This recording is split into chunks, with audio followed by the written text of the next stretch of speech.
Yeah, this is what happens when you literally get up and then go do all the things so you be ready for this.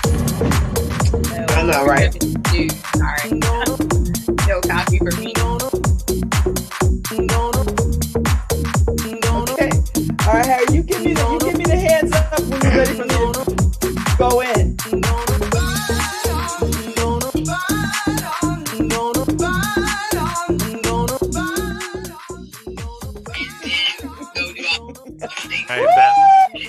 Good morning, everybody. Welcome to LoveBabz, LoveTalk. I'm Babz Rawls-Ivy, and I got the entire squad in the house, except Michelle Turner. She'll be here at 9:30 because she got to secure her purse, but she'll be here. And guess who else is in the spot? The fabulous Andrew Kaplan is in the house today. Hello, everyone. So there's Sarah Lulu from Boogie Down, Live, New York. Live, New York. It's Sarah Lulu. and the matron of all things art. Where did I go? From the diaspora, Ife. Where did I go? No, you're here. Yeah. I was trying to do Facebook, some shit. Can I cuss? No, you can't. You're on the phone. Wait, is that beeped out? What happens? This is live in the living room. And then listen, Markeisha look, the Ricks. FCC isn't at work today, so yeah, I know, right? They're too busy. They all sick. And Markeisha Ricks is in the house. So this yeah, I'm is just laughing everybody. myself. This is my whole squad, except Michelle Turner should be here at around. She'll click in around 9:30, 9:35, and give us a good tight 20 minutes. So hey y'all. Hey. How are y'all doing? Hey. How are we feeling out here in these COVID-19 streets? Well, first of all, I'm not in anybody's street, as you can see. No. The street is like one strip of like now cluttered floor space. Look, I haven't made my commute. I haven't made my commute today, so I'm live from my house. And I'm gonna go into my office, wink, wink, which is my kitchen table.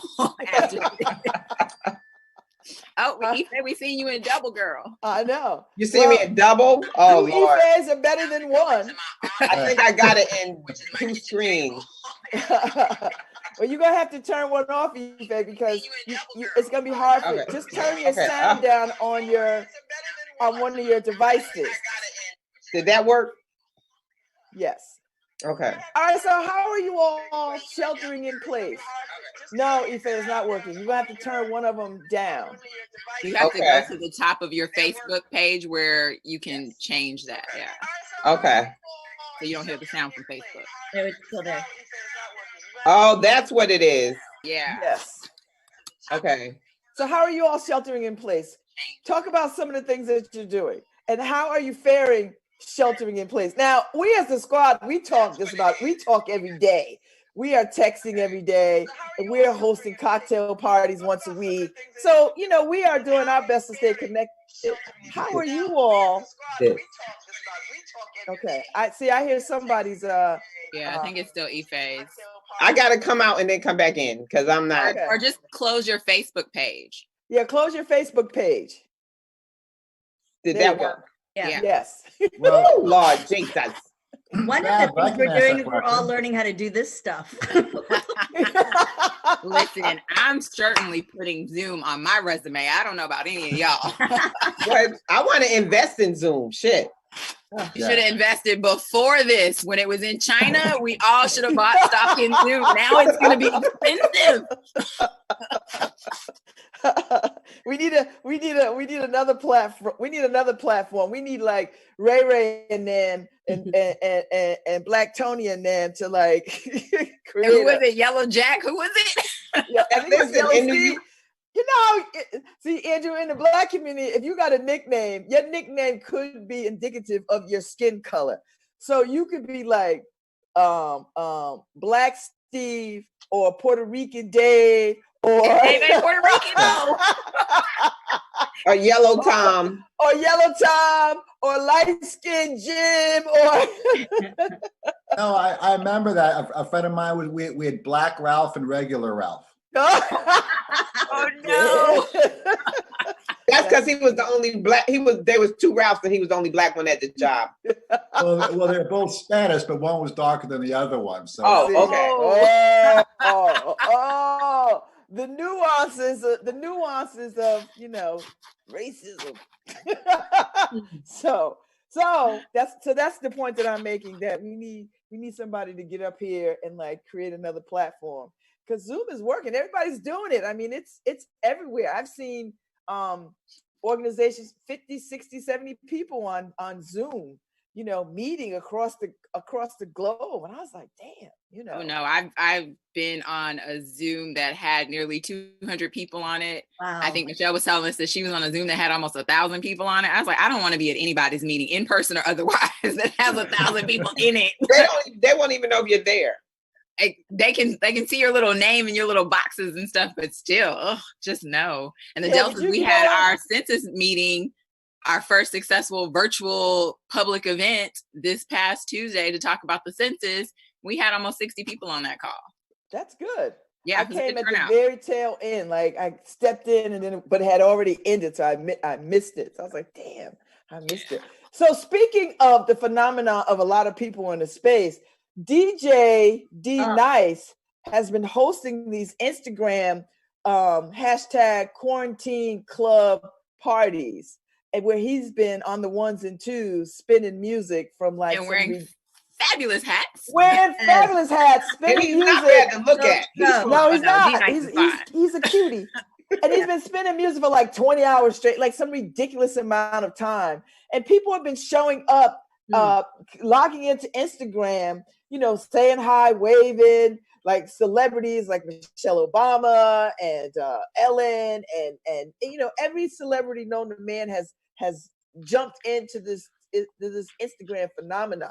So last night they had they married what he does with voter registration, and had 280,000 people at this hashtag on the couch. Voting is, you should vote kind of thing, registering people, putting up links how to register people all over the place, 280,000 people.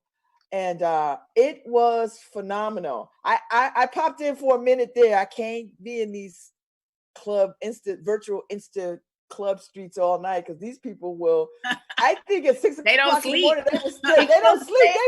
It was 50,000 people at 6 o'clock in the morning still in there listening to him. And they're on California. He's on California time. Exactly. I was outside dancing in my little outdoor space at like 1 a.m.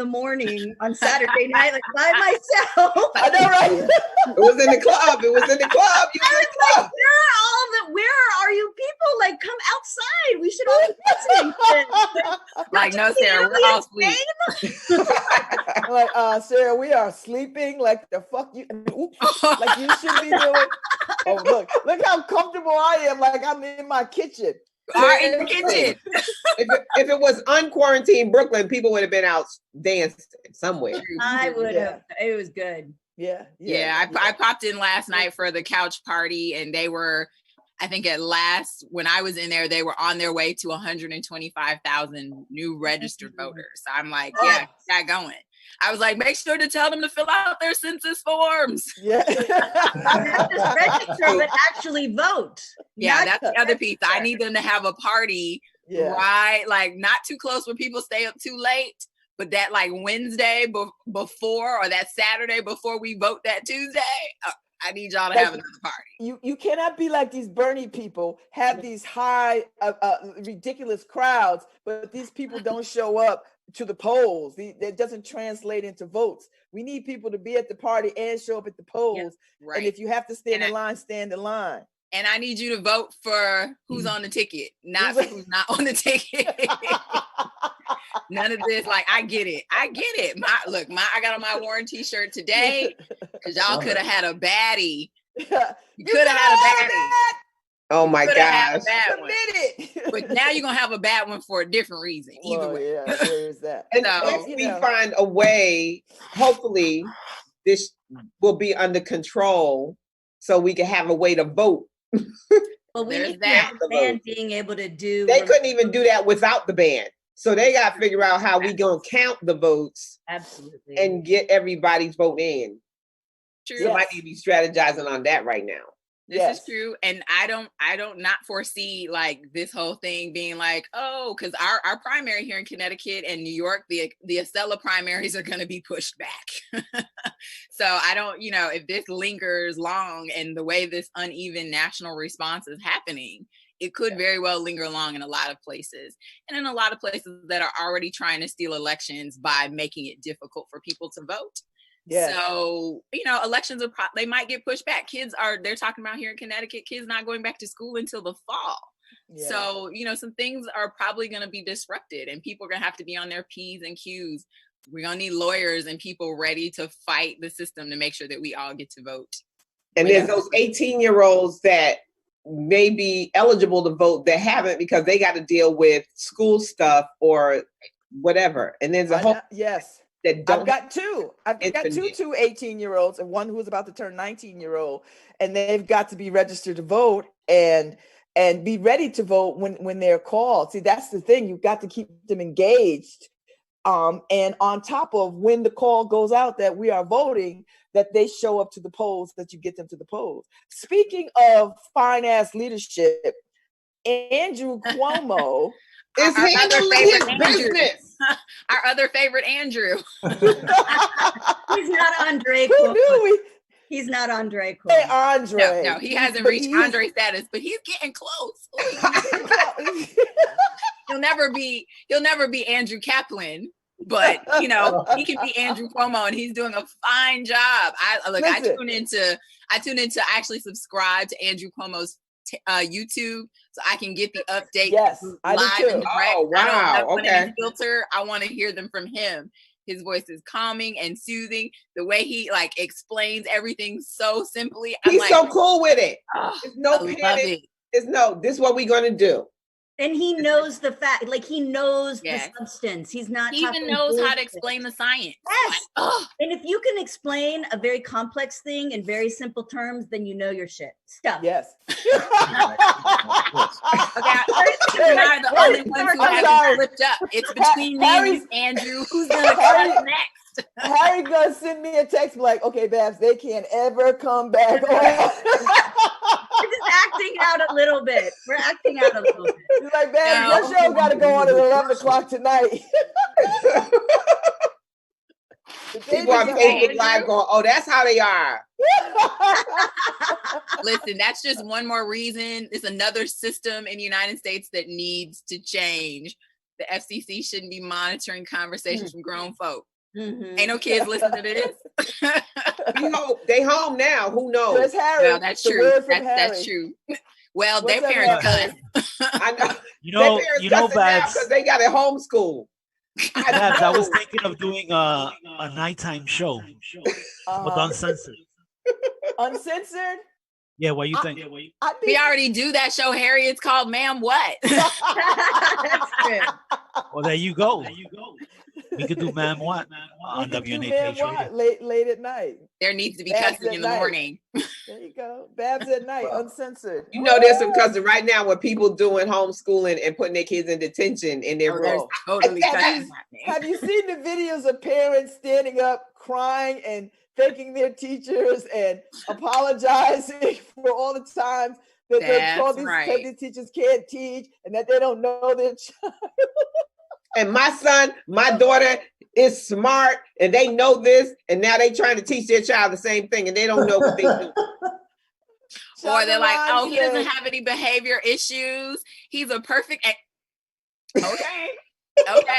Shonda Rhimes said teachers should make $1 billion. Yeah. and Shonda Rhimes said a week, and not a year, a week.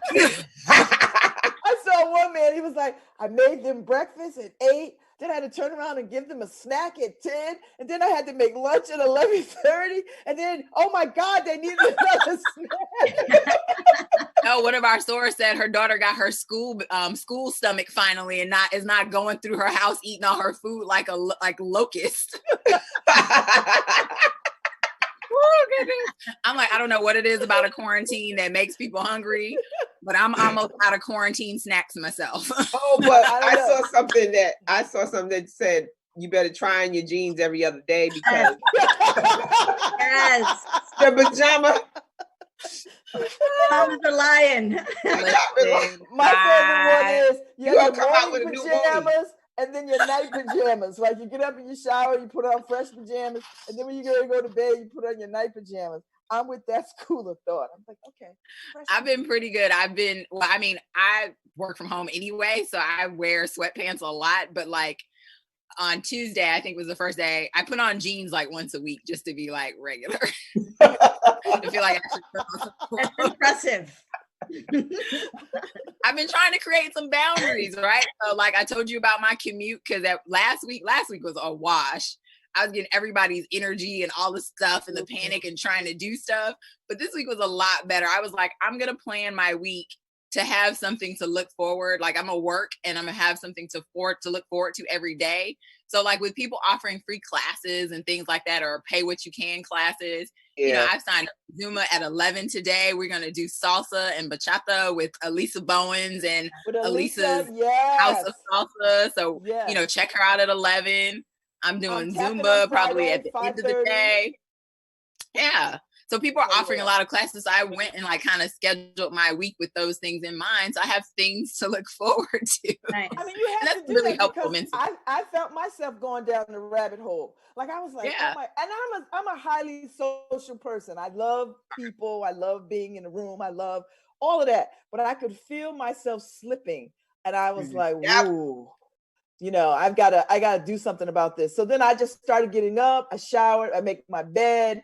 I put Marquisha, I opened up my my Jamaican coffee beans. I grounded some up, put some in the freezer. I was like, all right. So I had needed to get back into a routine because I was really going down this rabbit hole, and so it has worked. And so now I feel, among other things, some other things happen too. I feel we're not gonna talk about that. I feel much better. That's for the late night. That's for the late night show. Late night show. You can catch that on Man What. I did the same thing, Babz. I developed like last week. I was like, like first week of working from home, and then it was like, oh no. You guys start getting down. So yeah, I scheduled my time. I get up like I usually get up and try to do some exercise. I try to walk outside every other day away from folks.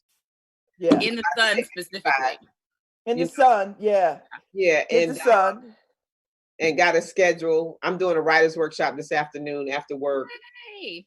I like that. I've been doing that, like trying to schedule a bunch of those. That's the other thing. I've got to get my writing life tight. But I am scheduled to take my guitar lessons because, you know, I want to be a rock star. So I got my guitar out. I got the amp ready. So I'm ready to like rock out. I started taking my foreign language lessons again, French, Italian, and Spanish. So I'm good. I've checked in. That was on my list. I checked in with my book clubs. I belong to 2 and 3 book clubs.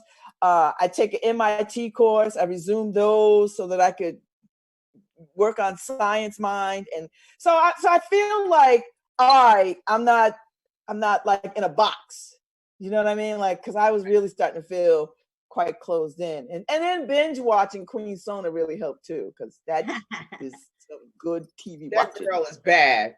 Oh my gosh, she's giving me Sheba Baby vibe. She is kicking butt. Yes. So Andrew Kaplan, what are you doing? But I'm talking to you, but I'm wondering, I mean, it's great having you. I mean, you have a very full schedule, but are you kind of losing sense of the days, like a Tuesday and a Wednesday, a weekday? Oh, yeah. It's one day, my love. It's just one. It's like Pharrell's, a happy video. It's just one day. It's just like Monday through Friday is one day. No, but things that happened 2 weeks ago seemed like it was a month ago. You're able to walk down the street and give someone a hug and just do regular life. It's happened so much has happened so quickly that time is just destroyed in my mind. I just have no concept of the days anymore. Yeah, it's like being on vacation. It's like being in the casinos, like you said, Andrew. There's no clocks in the casino. The only thing that's missing is oxygen being pumped through my house, right? Right.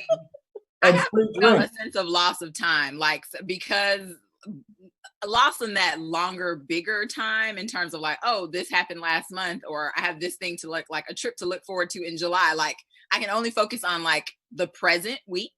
And so having a very like more structure in my week, because like I work 2 jobs and they're all remote jobs, which is great. And then having like trying to keep up with our sorority work. So I have things to do. Like it's a lot more downtime in that sense, but like because I have things to do and timelines with which to do them, that's been very helpful for me. So like I, write part-time. So I have stories to turn in. And now that we figured out what that looks like, now it's starting to happen. So I feel some sense of like, okay, this is what today looks like. Now I don't know if Friday, I don't work on anybody's Friday. So we'll see what that looks like. If I get lost in the weekend, that'll be a different thing. But Monday comes back around and we start the cycle all over again. So it's actually been a very good time to be very present, to be engaged in what I'm doing on this day, and to have things to look forward to at the end of the day. So I haven't been doing things like waking up too late. Like my body clock naturally wakes up at a certain time. So I'm usually up. I have the things that I do in the morning. I used to actually have a real problem with having a morning routine. And now I've been able to establish it. I get up, I straighten up my place. And before I start my day, I go shower, get dressed, and then I start my day. And then I have, 12 Zoom meetings and then, I'm writing for the afternoon, or I'm planning curriculum because my, the program that I manage part-time is going to be an all virtual format. So, we're pulling that together. So it gives me purpose every day. Like I feel like I'm doing something for people out there that I can't actually touch. And that makes me happy. But, I don't know how I'm gonna feel 4 weeks from now. Yeah. When I haven't had any human contact with people for real. Even though I got to go on a physically distant walk with Babz on like Tuesday. I happened to be walking the neighborhood and he was out talking to another neighbor. And so I got to walk with him. He walked in the street and I walked on the sidewalk and I walked him to his house. It was great. Sarah, since you've been already kind of holed up in the house because you had surgery and you couldn't go anywhere, does this feel different than, does this quarantine, this kind of shuttering in feel different than that? Like, do you see the difference? Because you really had to be down since like Thanksgiving, and now this comes along. Does it feel different? It does. So I'm sitting here, you can't see it, but I'm like moving my knee because it kind of hurts. So I'm trying to do a lot of physical therapy at home for the knee. It feels different because we don't have the option to do, like, I couldn't leave the house when I was physically unable to, but now everyone is talking about how they're feeling stir crazy and, taking long, it was like instantly people were like, I'm going to go out in nature, and there are beautiful photos of people taking hikes, etc. For me, I feel, I haven't left the house in a while, because I'm in New York, and, I listened to the science, and this was no surprise. This was modeled, quite some time ago. So the folks that I work with, we started contingency planning in mid-February, and we started, and some people were working at home by late February. Everyone was working from home, by March. I'm taking a different tack. Like when all of this sort of started, I was like, I'm going to be super productive. I'm going to do all these projects, etc. And I've totally taken a different tact of every day. I take it one day at a time. I'm giving myself permission not to be super productive. I still work, and I've even spoken when we're having team calls, etc. We're doing those videos so we can see each other, and we're doing that more often. But I started out by saying, look, I'm feeling it's very difficult for me to focus. And we do like an actual check-in of how we're feeling, which, sounds maybe a little hokey in some circles, but certainly not for the CLP folks. I feel like so I'm taking a different tact. I'm not I'm meditating more. I'm meditating twice a day. I'm spending time outside in my little outdoor space, which thank God I have. That's been a total savior, given that I've been inside most of winter. But I'm also keeping an eye on what's going on in other parts of the world. And that's like Saturday gave me great sadness. And I felt like a lot of heaviness. I was reading about Somalia, our dear friend there who's working there, Gaza. Yes, our friend, Dr. Deco Muhammad, who is our international squad sister, right? She's our African sister. And so we spend a lot of time thinking about her. When she's here, she's with us. And there's a lot going on in Somalia. And so when you posted that the other day, Sarah, I didn't even, my mind was not even on top of what is going on in Somalia with civil unrest and conflict already to like add this layer of health crises to that. It's got to be damn near unbearable. Yeah, because you got all those people displaced in Somalia. Do you know what I mean? Like people are displaced already inside of Somalia. There's a lot of, they're just trying to get soap to people. It's, her concern is once it breaks out, there's not going to be treatment. There's not testing. There's one ICU for 15 million people. Like it will be devastating. And you look at, Gaza and other areas that are already suffering in various ways. So for me, that's the heaviness. And I'm not belittling the stress that we, feel here, and people losing jobs, businesses closing, schools, and parents having additional issues. But I do think we can't lose sight of, people who are incarcerated and have no choice. When that breaks out, that's an imminent threat. Asylum seekers who are incarcerated, anyway, so that's where my heaviness lies. And that's why I'm trying to just meditate and be gentle. Sorry. Mm-hmm. Yeah. I understand that. And I said early on that, people were rushing to sort of fill their days with stuff. And I think that just was a response to, not knowing what to do. This is all very new, but I will tell you I had to remind myself about this, during the 30 days that I did at the Danbury Federal Prison camp, like this, except I have a lot more freedom within the space that I'm in. When you are incarcerated, you are limited to where you can go and what you can do. In 30 days, I read, about 35 books, so, and that is sheltering and shuttering in place. You can't just I can just I'm gonna walk down the street. No. But I did have the ability to walk around the grounds. I did have the ability to sort of stretch. I did have the ability to sort of, have a modicum of exercise and that kind of thing. But it feels very much like that time. And that was 30 days. This has only been, 2 weeks?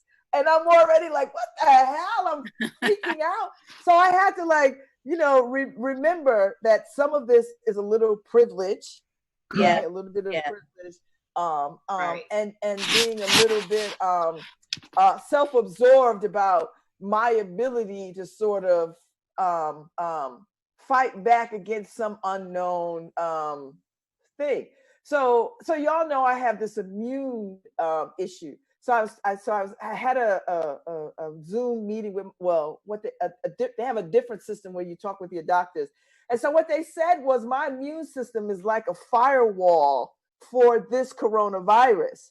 For some reason that it only works if I don't ingest any dairy, if I don't have any dairy. But they're trying to see if it would be worth them looking at why my immune system is a firewall to this. How do they know Henrietta Lacks? You're going to save everyone. All right, Henrietta Lacks. Wait a minute. I was kind of freaked out by that because if I say hell no, do they drag me out of my house and I'm never seen again? But I'm just saying, look, if they gonna make the Babz, the Babz, Helicells, whatever, tell them you want your check. You want your check, you want your credit, and you want it in writing. Yes. So it's just generations of people behind you. it's very hook up the preliminary squad, whatever. But I appreciated them thinking. I mean, there's a whole bunch of people around the world that they're having this conversation with. I just happen to fall into that, some kind of weird algorithm around, people with allergies and how they're not, how they are fighting back against this. And so I appreciated the firewall kind of thing. Yeah. So I was like, okay, all right, cool. Yeah. Absolutely. I'm sure they're going to be, and Andrew Cuomo's talked a lot about this, which is that, they're still trying to understand why some people can contract the virus and be a carrier of it, but never develop any symptoms. There's certain things in their antibodies or what have you that are keeping them from actually getting sick. And then there are people who obviously get deathly ill. And why is that? And if you get deathly ill and don't die, like, do you have some immunity going forward? Is this thing going to mutate? Like, there's so much we don't know about it. Yeah. I think that's the scary part. I mean, this reminds me of, like, at the height of the AIDS epidemic, right?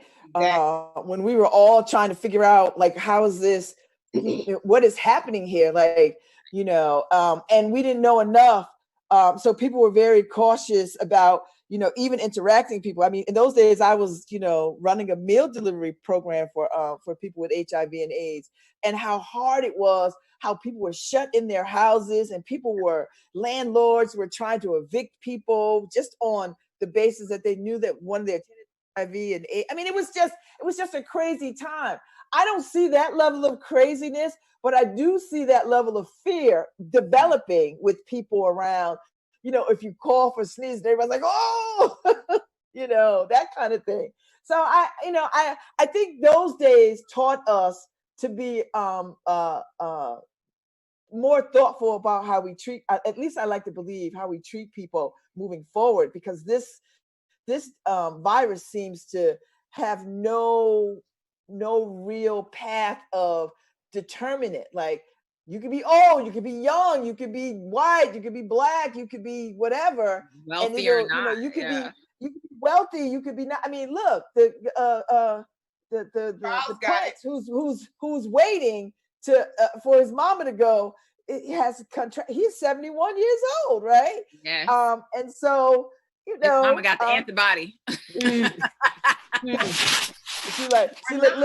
Listen, Charles, don't come by the house. We got kids. We got kids. We're gonna have don't come Carrie by the house. And Megan are in Canada. They're like, ooh. Like, we good over here. It's like, So anyway, the queen is like, no. Yeah, she's like, no. Don't come by the house. Like, Zoom me. Don't call. Like, don't come by. FaceTime. Call me. Call me. We're good. We're good. So do y'all think that the world will change? Do you think we could ever go back to what we thought was normal, or does this become the new normal? Because I tend to think that if this happened once, this is just a primer for what could happen again. I'm no I'm a fan of dystopian stories and books and sci-fi and all of that, and this feels very Parable of the Sower to me. Mm-hmm. But I'm not a conspiracy theorist either. Like, I don't think aliens are plotting to kill us. Or maybe they are. I don't know. Like, no, just Putin. And Trump. and South Korea, all that kind of stuff. Yeah, so do you think that normal is redefined moving forward when we come through this? I think coming out of this is going to be very different in interactions. And I wonder, I'm concerned, of course, about how the arts is going to be affected. Gatherings, theater, and music. Because it's not going to go away. It's just like how we gather together, how we see things. Like, we went to if you go to like a Long Wharf or any theater, they're going to have people sit in every other row, like, or will there be theater? Or will, some theaters are not gonna. Some theaters might not come back, right? Financially, they might not be able to come back. So how does that change? What that the arts was already in dire straits with it. So all these artists going to do? Musicians are, you know, doing virtual concerts and things like that, but there are actors, like you talked to Babz yesterday, who have to get innovative. And I just wonder what's going to happen to that, is because nothing is going to be the same moving forward. How are schools going to be? How, like, you gonna tell a bunch of kindergartners that they got to stand 6 feet apart? Come on now. Toddlers and preschool, people still have it, and you know it's gonna be a whole bunch of babies coming out of it with all that snot and tissues. I think systems have to change. There'll be a whole nother baby boom. Yeah. I think systems are gonna have to change, right? Like the things around healthcare, like the idea that we can just kind of let people float in the system without access to care. Like this whole conversation we're having, like in Connecticut and probably in a lot of places, people are having these battles. I think the legislature was having the battle. Hey, Michelle Turner. Hey, Michelle. Was having the battle around the anti-vaxxer people who are like, yeah, no, I reserve my right not to be vaccinated. So, and people reserve their right every year not to take their flu shot. So I don't know if that's going to make people clamor. Like if there ever is a vaccine for this thing or whatever the next thing is, you know, we're going to have real systems in place that keep an eye on what's happening around the globe, like globally in terms of pandemics. Africa learned this lesson, right? Like people don't talk enough about that. Africa learned this lesson with Ebola, and they have real public health monitoring to see who's got what and to get them isolated quickly. We can't have big insurance companies standing in the way of people getting access to the kind of care that keeps us from having future pandemics. That can't stand. That's got to change. Other things have to change. Ife mentioned education. We're going to have to think real hard about how we deliver education going forward if we ever have to do this again. Because the reality is, every place, like our school system was able to give students laptops. I don't know if they were able to provide them Wi-Fi and internet access. Broadband has to be a part of the national infrastructure equation for real, in a real way. Well, Comcast and Frontier have come together and said what for school aid, for kids, for families that have school age children, they will make high-speed Wi-Fi accessible for like 90 days or some old whatever. And this is what I'm talking about. Yes. That I don't need companies coming together to do that. I need our government to make sure that we are provided broadband as a nation because it's necessary. These jobs that they, like an economy, you want to keep the economy going? You said people couldn't work from home. Oh, now they can work from home. So you're going to take it back? You're going to take it back? Because we could clear up our own environment by getting cars off the road because people can work from home, have the option of working from home. Because now you've proven that you can do it. Yeah. So I think systems have to change. But you can talk about, and we can talk about how these kids got computers and internet access or whatever. But before this, if there wasn't food on the table, and there ain't no food on the table now, and you bring in this nice Chromebook, the reality of that is, like now they got this new Chrome, but like how do you do that to oppress people? Yes, they need food, they need heat, clothes. Some places need heat still. And again, that for me is systems changes. We have to talk about what are we going to do for poor people in this country? Like you're going to write them a check this time, but what happens after that? Yes. So when we talk about how does this change in your everyday, practical, personal lives? You know, when the AIDS epidemic happened, everybody, the onus was on know your numbers. That's still the number one priority. Know what your status is. You know, when you meet somebody, know what your status is. Are we moving forward going to have to do that now when we are in our everyday practical lives of dating and meeting and connecting with people? Do we sort of add another thing to this laundry list of, I want to see you, I like you, but I need to know this. I remember when I met Lawrence, he showed me his status, and I had already did, because I worked for an AIDS organization, so I already had those documents, and then we went together and got tested, you know. And in those days when you got tested, it was like they just gave you a number, so you wouldn't be identified. I gave him my number, he gave me his number, and we got the test back so that we could, because we were moving in the direction of being serious with one another. I don't know if we're in that space again of, okay, this pandemic has cautioned us to think about our health in a very different kind of way. Yeah, Match and Tinder have to change their dynamic now, right? I'm actually less concerned. I mean, the ramifications of people getting this is pretty significant and serious, but like, I'm less worried about it in that way and more worried about how governments respond. Because at the end of the day, even if we all do perfectly about washing our hands, staying home when we're sick, things that we should have been doing in the first place, but we live in a culture that encourages people, this grind hustle culture has to die. I hope this kills that culture where we send people to work. And we're in this right now because by any means necessary. And yeah, people feel like I'm sick, but I still have to go to work because I need to get my paycheck. Because if I don't work, my household falls down. Absolutely. Absolutely. And also these companies that know people are in those dire situations. Amazon is one of them right now trying to hire 100,000 people. And what you're saying is put yourself in danger because you know you need a paycheck. And that has to change.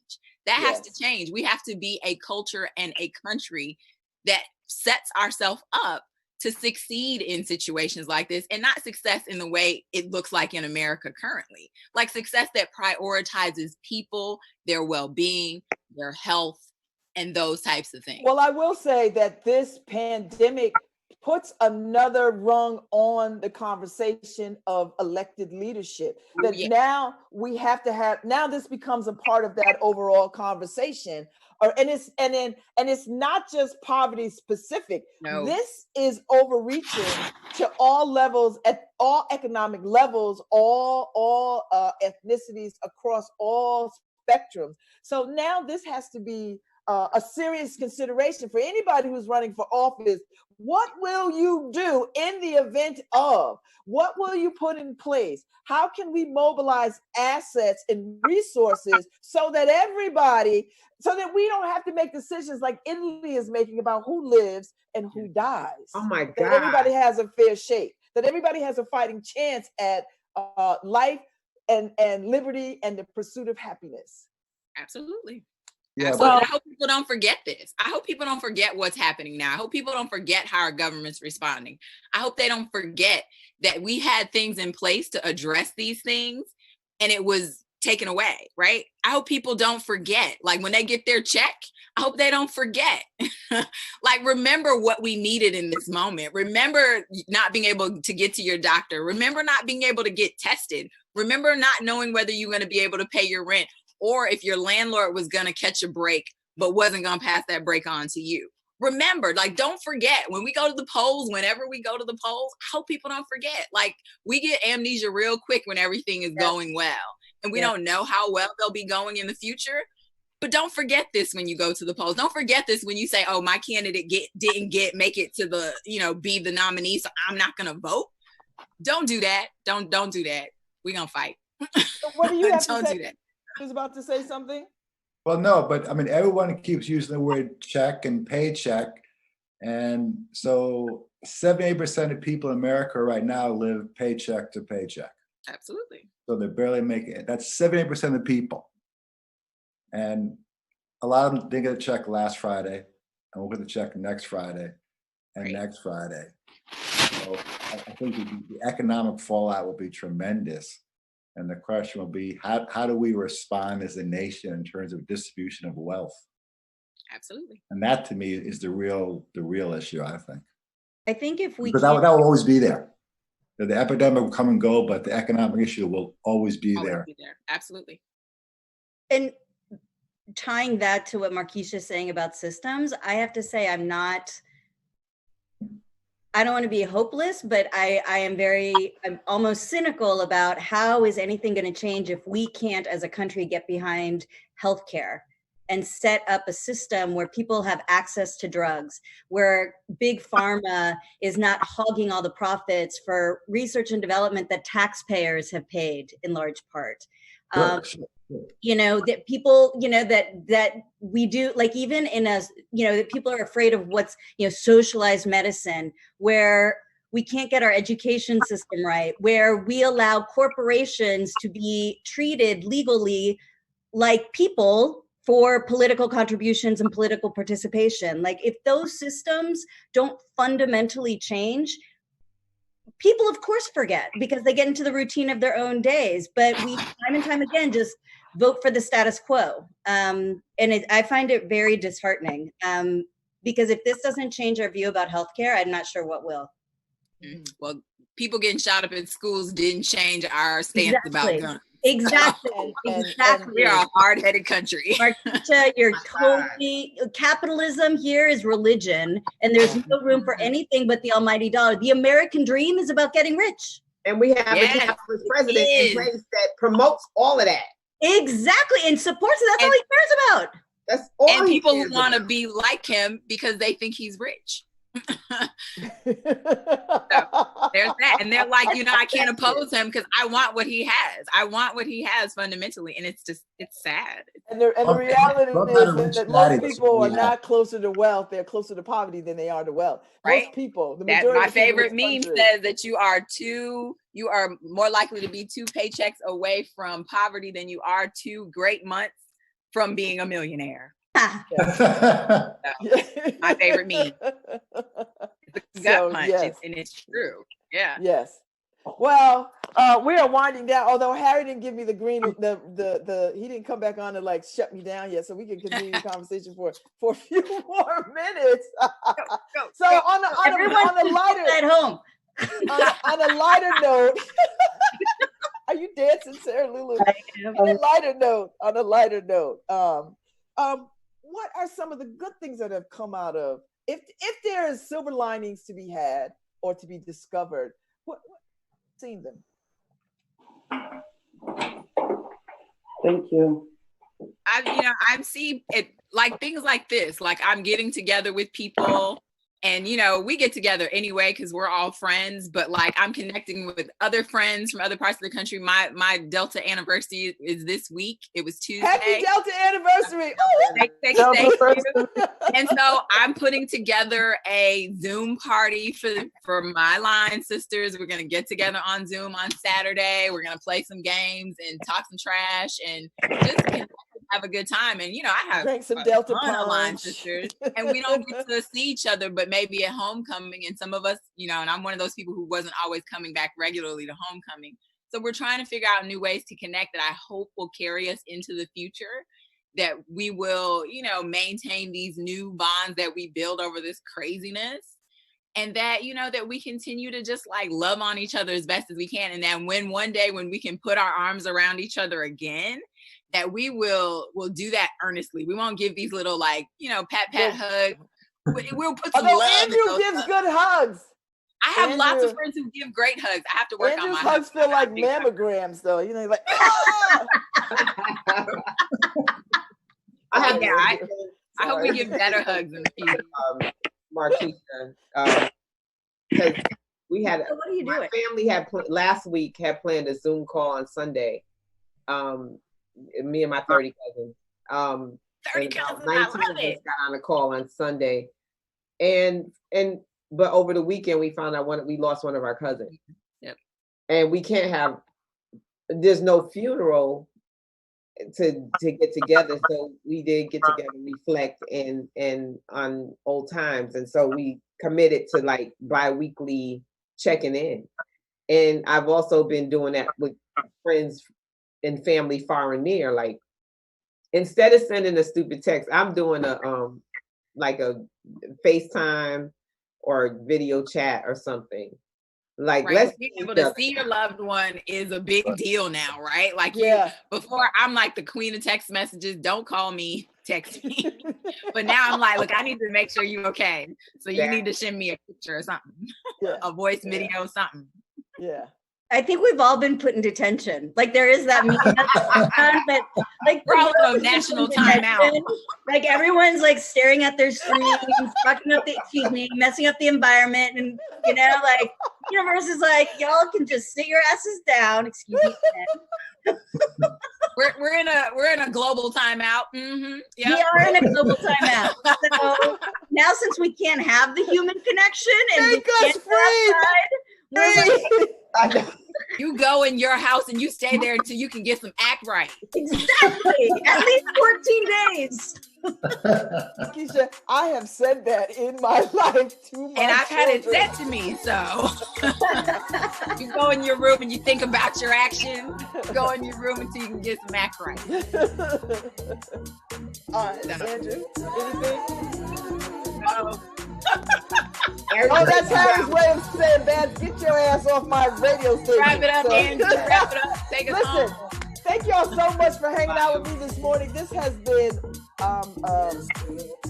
much happier than I've been in a long time. Thank y'all. Thank you, And Harry. whoever's been watching, Love thank you. y'all. Peace and Thank you for blessings having to us, y'all. Babz. Thank you, Oh, Babz. my Thank you pleasure, my all. pleasure. Thanks, Harry Thank you, Jones. Sarah. See you, Andrew. Bye.